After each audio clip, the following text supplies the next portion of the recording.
जुगले कहर महर महकत है हमर गाँव हाँ। सतनाम बिनाए जिंदगी अबीर था है। तय जा गुरु दरबार माँ भव सागर ला पार हो जाबे। अरे भव सागर ला पार हो जाबे जब हो ही सतनाम की बरसा।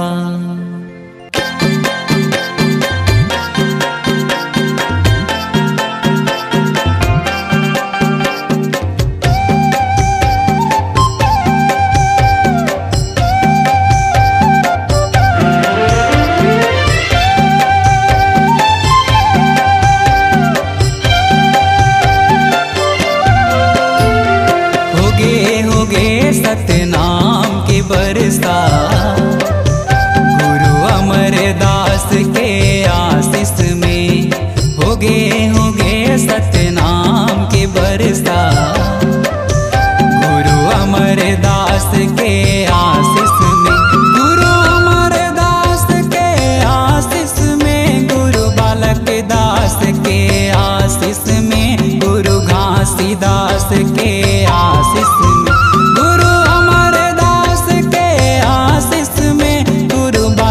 दास के आशीष में गुरु घासीदास के आशीष में होगे सतनाम के बरसा। गुरु अमरदास के आशीष में होगे सतनाम के बरसा। गुरु अमरदास के आशीष में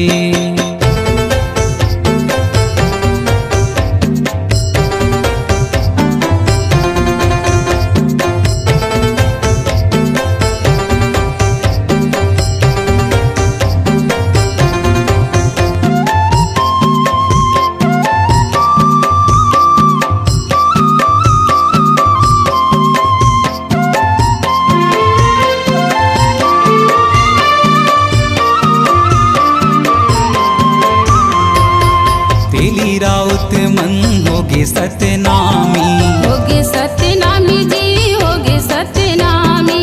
सुन गुरु के अमृत बानी जी अमृत बानी। तेली राउत मन होगे सतनामी जी होगे सतनामी। सुन गुरु के अमृत बानी जी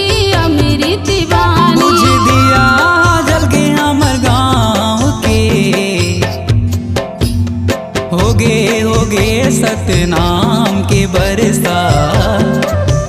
गुरु अमरदास के आशीष में होगे सतनाम के बरसा।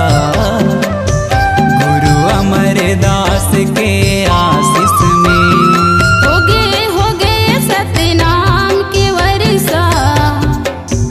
गुरु अमरदास के आशीष में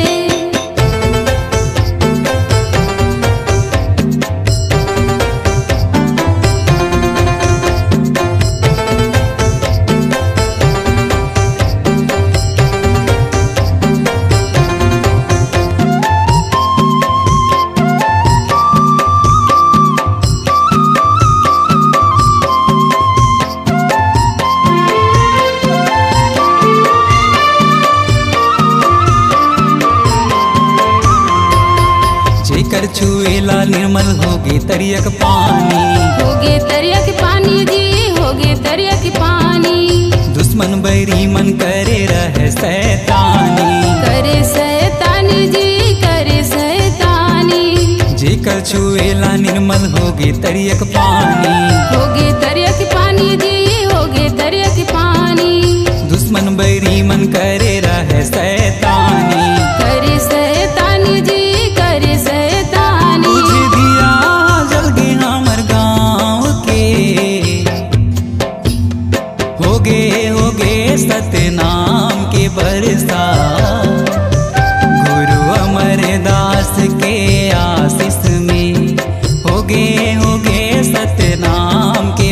बरसा। गुरु अमरदास के आशीष में होगे सतनाम के वर्षा। गुरु अमरदास के आशीष में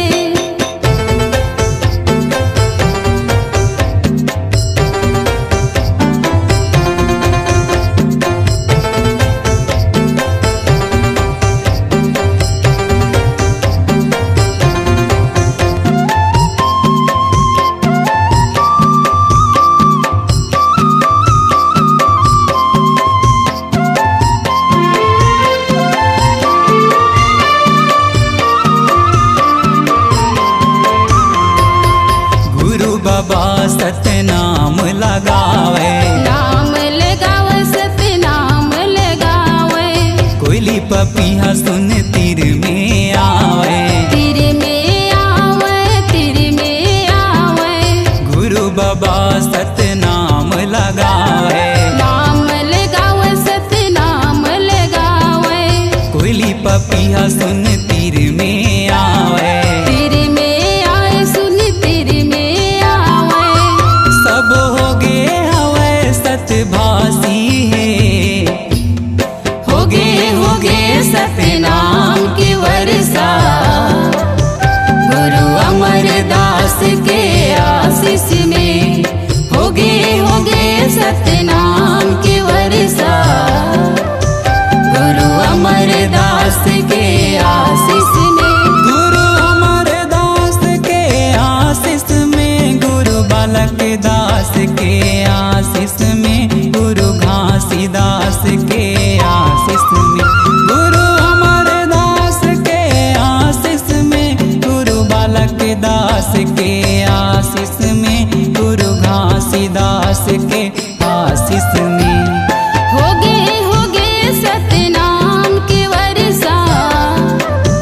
गुरु अमरदास के आशीष में होगे सतनाम के बरसा।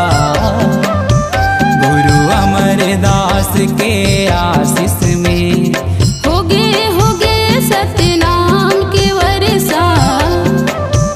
गुरु अमरदास के आशीष में होगे सतनाम के बरसा। गुरु अमरदास के